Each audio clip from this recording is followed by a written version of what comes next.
FIFA বিশ্বকাপত অঘটন, স্পেইনৰ হাতত পৰ্তুগালৰ বিদায়।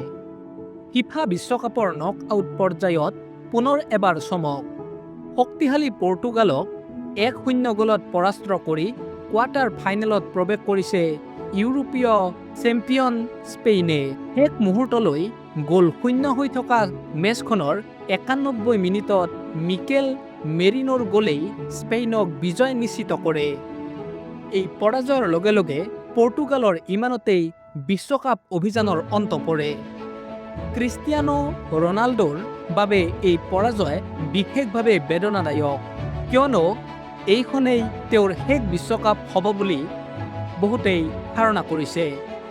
আনহাতে স্পেইনে পুনৰ এবাৰ প্ৰমাণ কৰিছে যে দলীয় সংহতি, ধৈৰ্য আৰু সঠিক সময়ত আঘাত হানিব পৰা ক্ষমতাই ডাঙৰ মেচত পাৰ্থক্য গঢ়ি তোলে। লামিনে ইয়ামাল, পেড্ৰি, ৰদ্ৰিৰ দৰে তাৰকাসমূহে সমগ্ৰ প্ৰতিযোগিতাখনত ধাৰাবাহিকভাৱে প্ৰভাৱ পেলাই আহিছে। এতিয়া প্ৰশ্ন এটাই, কোনে মাৰিব শেষ হাঁহি? কোৱাৰ্টাৰ ফাইনেলত স্পেইনৰ সন্মুখত থাকিব বেলজিয়াম।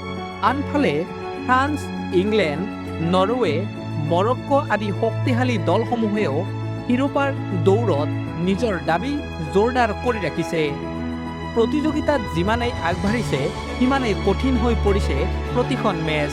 স্পেইনে এতিয়ালৈকে যি ছন্দ দেখুৱাইছে তাত তেওঁলোক শিৰোপাৰ অন্যতম দাবীদাৰ।